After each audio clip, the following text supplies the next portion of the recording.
Hello and welcome back to another beta testing episode with me, FoxyNoTail, here in my little beta testing world. And this, if you don't already know, is the second episode in a series where we will play survival Minecraft in the beta of Minecraft Bedrock Edition in hopes to discover any bugs that might crop up in these versions and also to explore new features. We are playing on a multiplayer world in the latest version of the beta with the experimental features turned on so we can experience the whole game, everything hidden behind the toggles as well, and we're playing with lag. Chuck is hosting this world, his computer's actually next to mine, but we are routing the signal all the way from America's back so that we can experience this like you would on a realm or a server to see if any bugs crop up that way. As we're doing the survival stuff, we will cut out of that and use creative mode in a different world in order to explore the new features. In the last episode, we looked at goats. In this episode, we're going to be looking at powdered snow. We're also going to be looking at a fix for a pretty nasty bug that has been in the game for a little while, and we're going to be looking at a brand new bug that has cropped its head up in these betas as well. But without further ado, I'm going to set my stopwatch for 1 hour, and I am going to crack on at you doing some survival Minecraft for a whole hour. And in this episode, I intend to make us a little starter house. But there's a whole village full of houses over there. Why don't you use those? No, I'm making a brand new house just for me, mate, and maybe Chuck can live in there as well. We're going to need wood. Many woods are required for the starter house.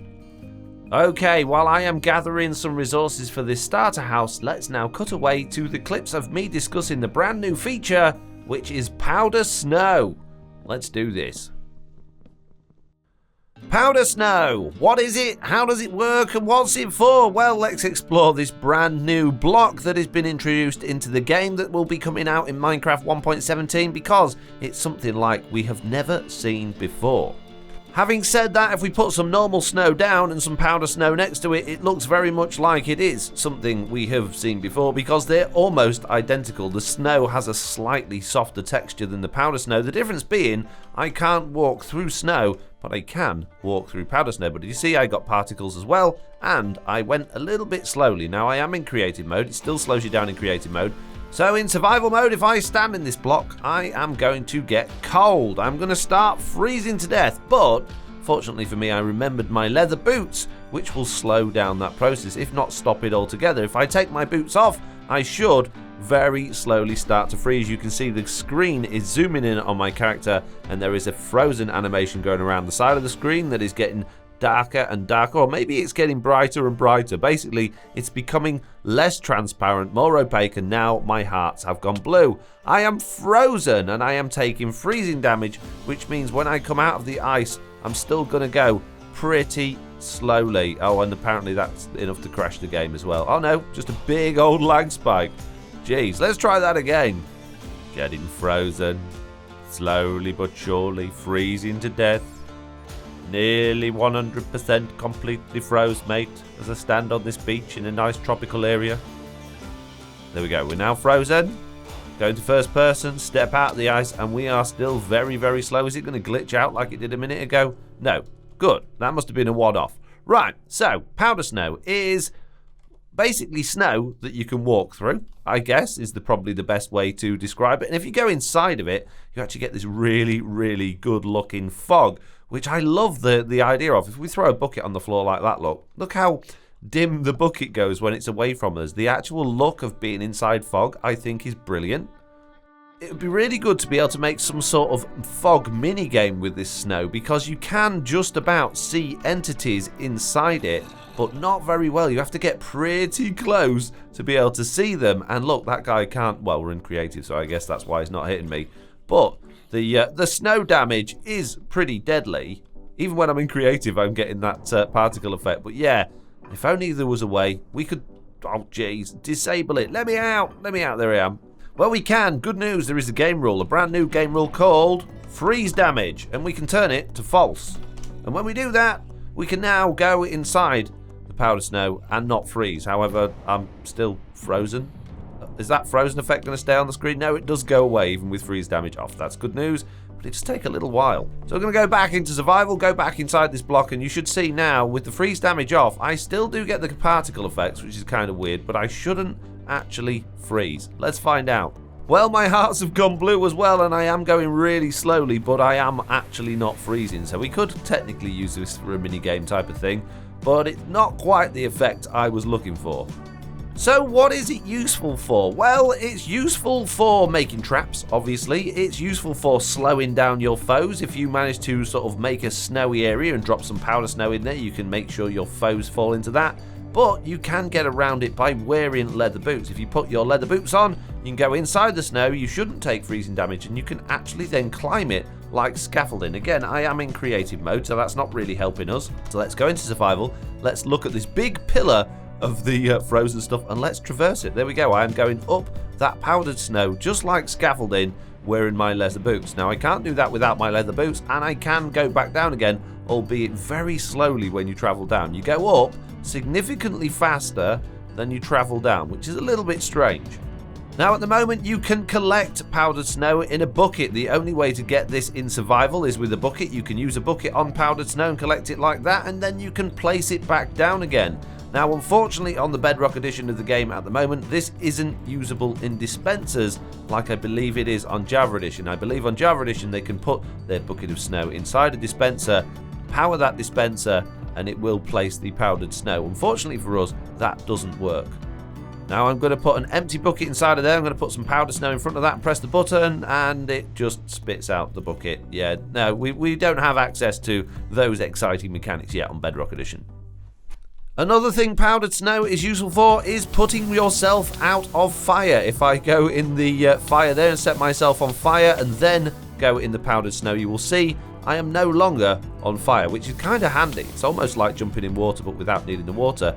But interestingly there, when I was stood in that fire, I had the, the snow damage thing, but I'm not actually frozen. All of those particle effects there shouldn't exist because I wasn't actually frozen. That was a bit weird. I'm going to take my boots off and do that again. Still does it. Very strange. Now, you can actually place powdered snow with a bucket that's not on the ground. It will float. It doesn't have gravity, which is quite interesting. And apparently, if you drop a gravity block on top of it, it shouldn't break. It shouldn't turn into an entity. So it's effectively a solid block when it's on the ground as far as the game's concerned, but you can sink through it. Now, small entities such as rabbits, endermites, and silverfish won't sink through it. And if you do put them inside of it, they can actually traverse back out of it, apparently. Although that rabbit doesn't seem to be doing that. Zombies, however, heavy mobs will sink into it. So turning it to nighttime, if I pop a zombie there and give him some boots, hopefully that is a boot-wearing zombie. It's not. Let's put another couple in, see if we can get one that will actually wear some boots. Come on, zombies. So there we go. We got a zombie that wear boots.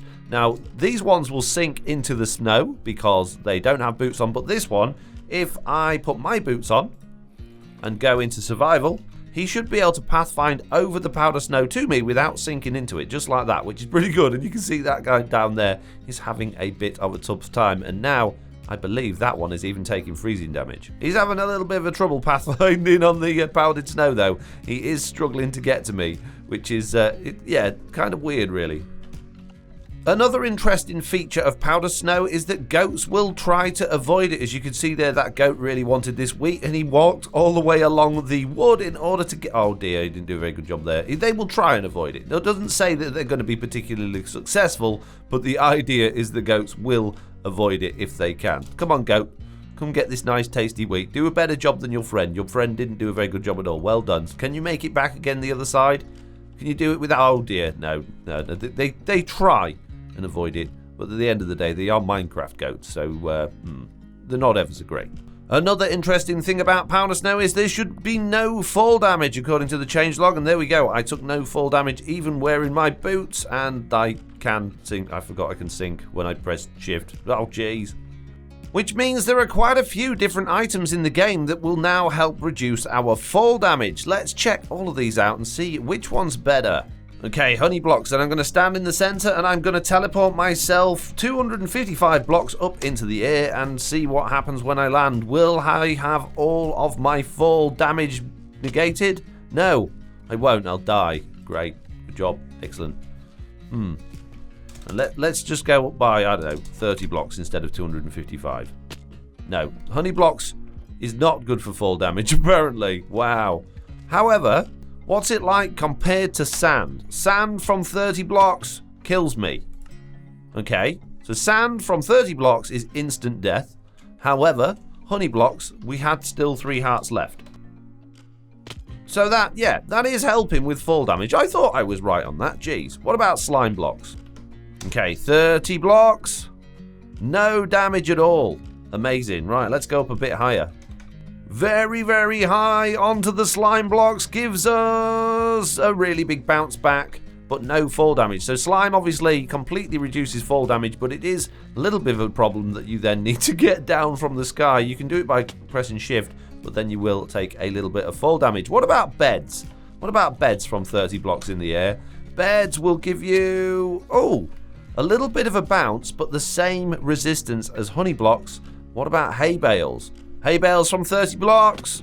Oh, that's loads better than honey blocks. That's amazing. What about from 255 blocks then? Okay, 255 blocks onto the hay bales. I'm pretty sure I'm going to die, but it's worth checking out. Let's find out. Yes, instant death. I don't want to cause anybody any alarm or anything, but I haven't moved Chuck at all. His computer is next to me. There's no one else in the room with me, but he has moved. He has moved over to these honey blocks. I'm genuinely quite concerned. Why would he suddenly move? I haven't moved him. Oh, jeez.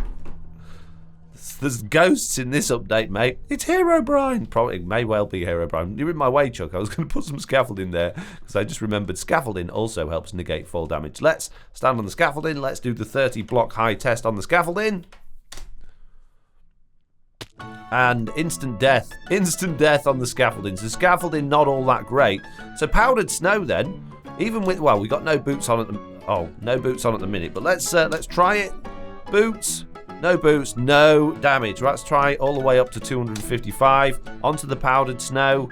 This could be great for us because we don't get bounced back up in the air. Yeah, no damage at all. It's like falling in water and we don't get bounced up in the air. We do, however, sink into the block unless we're wearing our leather boots. Right, let's do this again with our boots on all the way from 255. Here we go. If this works and we land and we can just walk away without any issues. There we go, it did.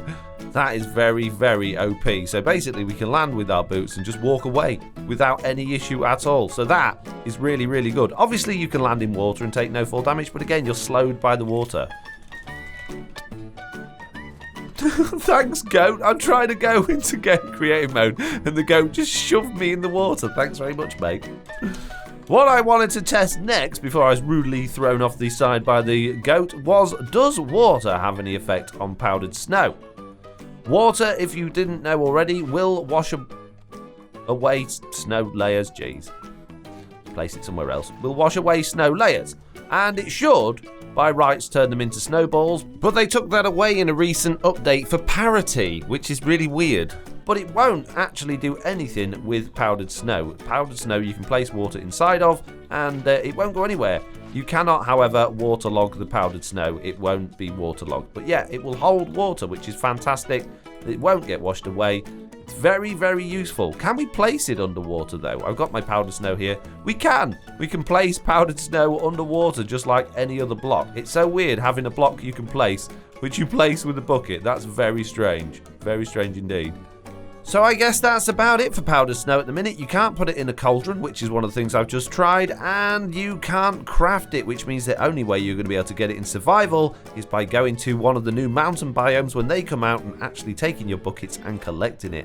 So before I get a million comments telling me that I need to crouch when I land on scaffolding, let's do a quick scaffolding crouch test. 30 blocks up, holding shift, and I still died. Let's just try that again. This time from the front so you can see what I'm doing. 30 blocks up, shift in, and instant death. Right, let's try that on a little bit taller scaffolding. Taller scaffolding, holding shift, instant death. Yes, yeah, it doesn't work in Bedrock Edition. So there you go, powdered snow. It's quite an interesting block. A new block that we can place from a bucket that's technically solid but also not solid. It's got so many interesting and new properties. I'm sure there'll be a whole bunch of bugs that we find in it before release. But yeah, it's so exciting. I'm really excited. I love new stuff like that where it's not just you know, a skin of something that already exists in the game. I think it's going to be fantastic. I think it's going to find itself in all sorts of mini games and maps and things because it's just got so many unique and interesting properties. Hurrah! Okay, I've gathered myself a reasonable amount of wood from that now. Another thing that I would like to build this with is stone, and not just cobblestone. Now, we've got a good amount of cobblestone in our chest over here already from the mining we did in the last episode, and we've also got ourselves a silk touch book here, which I would quite like to put on a diamond pickaxe so that we can make the most of certain items that require silk touch, although that does mean we will need an anvil. So I guess we should probably look at how much iron we've got, which is not all that much, and see if we can afford an anvil. Well, we got quite a bit in there. Maybe we have got enough iron. We do. We just have just enough iron for an anvil, and you might think, well, that's a little bit of a waste at this stage of the game. You're probably right, and that is not an anvil. That's a piece of wood made. But, you know, I want a silk touch pickaxe, so, you know, I'm prepared to waste that iron on a silk touch pickaxe. Woo woo! We got our first enchanted pickaxe on episode 2. I'm rich. Okay, we've now got ourselves a reasonable amount of iron smelting there. We've got quite a few jewels and stuff already, which is going pretty well. We got a lot of those from the stronghold last time. One of the reasons I wanted silk touch is I wanted the bookcases. So realistically, I should have put it on an axe rather than a pickaxe. But if we go back to the stronghold, we should... Oh! The wandering trader's down a hole. Jeez, good job, sir. Good job. I don't have any emeralds right now, so I can't get anything from you. But yeah, if we go back to the stronghold, we can go and grab a few of those bookcases with the hope to getting ourselves a little enchantment table set up. I think that will be kind of useful.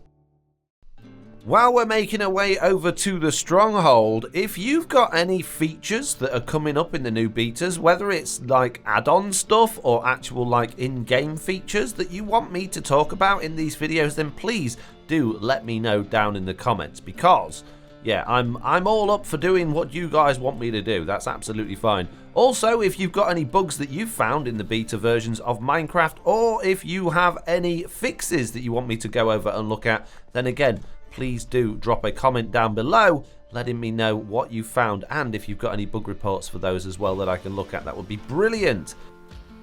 Now, this may seem like a bit of a waste of wood. What I'm actually doing is putting wood in the doorways for the areas that don't actually lead to anything, because, you know, that saves us going down there in future and getting to all of these dead ends. And there are a lot of dead ends in this stronghold. This stronghold is absolutely massive, and it is full of dead ends. Many dead ends.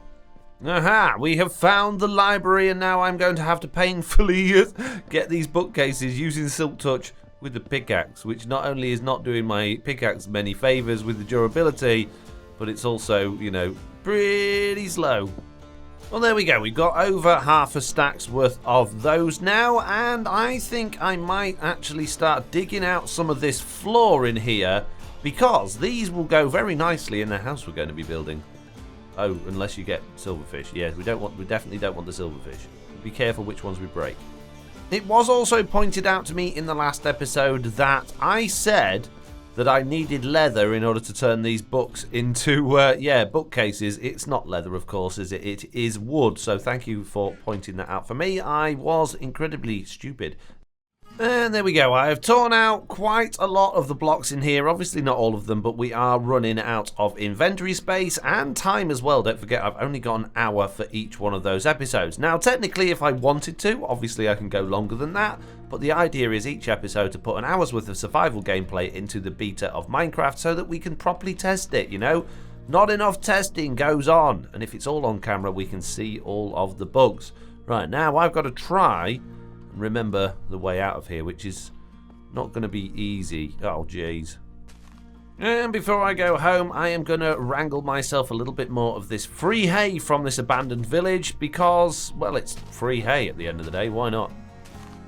Oh, good news. My spuds have grown that I planted in the last episode as well. That must mean this is just in distance from where Chuck is for these to actually grow. Which is crazy, really, because I thought we were on quite a low simulation distance. Obviously not. And look, I've got way too much junk in my inventory. I can't even grab it all, mate. We are now half an hour into this hour, and I have got some bits on to smoke. We've got our potato cooking there. I've organised my chest to see what building materials we've got, and organised that one just so it's nice and tidy. And we've got all of our jewels and tasty things in this one as well, which is absolutely great. Speaking of which, I haven't actually got my food on me, which is not very good. A little bit more iron there. This is good. And look at our levels. We're on level 17 already. We could probably do with some obsidian to make ourselves an enchantment table, but let's look at getting ourselves a little starter house built first. So I'm up in this tree. I was hoping to leave this tree here because it was quite a nice fixture, but it is unfortunately in the way of our foundations. So while I get rid of this tree, let's check out what nasty bug has been fixed in these latest betas. So a nasty bug has been hovering around in the betas and in one of the stable releases as well. This happened, and that is to do with dying, or specifically undying shulker boxes. If you've got a shulker box like this that's absolutely full of diamonds and you break it, you keep the diamonds in there obviously because that's how shulker boxes work. But then if you wash that in a cauldron, if you didn't know you can wash shulker boxes in the cauldron and turn them back to their normal colour, it would delete all of the items inside, but you can see now, thankfully, that has been fixed. Hooray for the devs fixing the important bugs. Woof. Well, as I'm collecting a little bit more wood because I've run out, I've just heard thunder and lightning, which might be a good opportunity for us to get our lightning rod out because I have got fire spread enabled on this world, which is not good when we are working with wooden builds like this.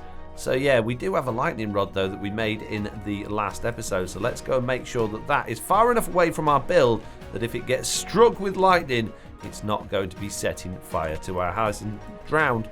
I need to get past, mate. I need to go and move the lightning rod away from Chuck and away from our house. Come here, lightning rod. Now I'm assuming the lightning rod should take all of the power out of the lightning, but in my experience with things like this, if lightning... I can't place it on... What? Okay, do I need to place it on a block? Can you not place it on grass? Or is this a bug? Have I found a bug? Do I need to relog? Is that the issue? Does it have to be placed on copper? No, I think I need to relog. Okay, back in the game. Can we place it? Will it actually place... Yep, no. Oh, great. We need to make a new lightning rod. Oh, jeez. I can't throw it out of my inventory. The lightning rod's completely stuck. Oh no, this normally means you need to die to fix that. I can move it in my inventory. Oh, and I can throw it on the floor like that. And maybe I fixed it then. Maybe it was just in the hotbar that was a problem. Let's pick it up again. Jeez. Let's see if we can place it this time. No, it's not going to have any of it. Great. Good job. Right, lightning rods are broken then, so quickly we need to make another one with the remaining copper that we've got so that we can obviously stop our house being burnt by lightning. We've got another one. Please don't have the same problem as that last one. There we go. We can place it. So once it's been picked up, you can't place it, but a brand new one you can. Let's write that bug down in our list of bugs that we're finding. Oh, I just saw it. Did you see it hit the lightning rod? It worked. The lightning was diverted from wherever it was going and it hit the house. That is good news. No, it didn't hit the house. That's good news. Very good news that it didn't hit the house.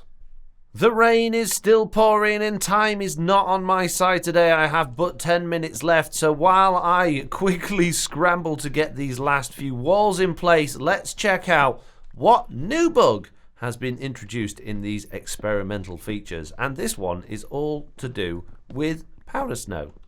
So the bug we're going to look at today, which is a little bit of a game-breaking bug, has actually got something to do with the powdered snow. And it goes like this. If you go into powdered snow and get frozen so that you've got slowness applied, so let's wait until we're properly frozen inside of this powdered snow here. Okay, we're now going to move out of that. We've still got slowness because we're frozen. Now we're going to exit the game. Now we're going to go back into the game. And according to the bug, we're going to just, keep having slowness, even though we are no longer frozen. So we're not frozen anymore, but we're now stuck with slowness. We have, very much gone slower than we should be doing, which also means we, it's just not ideal, is it? Now, hitting sprint doesn't really help. You can see there I jolted into sprint a little bit, but then I went slow again instantly. So it's a little bit hard to see. If I start walking and then sprint, I get slowed down immediately. So it's a little bit of a game-breaking bug in the fact that if you're frozen and you log out and then log back in again, you're going to be stuck going very slowly. The bug report for that is listed in the description below if you want to go to that and give it an upvote and comment if you have any experience of those of your own. That would be very helpful for the developers being able to fix it. Anyway, let's get back to survival. Well, there is exactly 2 minutes left on the clock. I have got a floor in here so far, and I've got some glass in the oven to smelt for the windows, which is good, but I do not think we're going to be getting this starter house finished by the end of today's episode, which is absolutely fine. It's not the end of the world. We've made some pretty good progress. I'm pretty happy with what we have managed to actually achieve within an hour, and hopefully by the end of the next one, we'll have this house all finished and put into place. As the last 20 seconds count down, let's quickly run round. Oh, geez, I was going to say and put the windows in. I've just smashed one. Oh, I should have used my silk touch to sort that out. It doesn't matter. It's absolutely fine. It's only one pane of glass. Here we go. We're nearly there. I haven't done any holes in the upstairs for windows yet, actually. Oh, but there's the timer. The timer is going off. That means we've done 1 hour. What have we got to show for it? Well, we've got a room downstairs. We've got a chuck outside holding a piece of copper. We've got a reasonable squarish looking building coming on the outside. Obviously more detail and whatnot needs to go into this, but I think it'll look alright by the time it's finished. It's not a bad little starter house. I think it'll be absolutely fine. On that note, as it's getting dark and I have finished, it would be nice to say thank you all very much for watching. I hope you enjoyed this video. If you did, please do leave a like, and don't forget, if you've got any features or bugs or fixes that you would like me to cover in this series, please do leave a comment below and subscribe for more FoxyNoTail in the future. For now though, I'm going to see you all in the next one. Bye!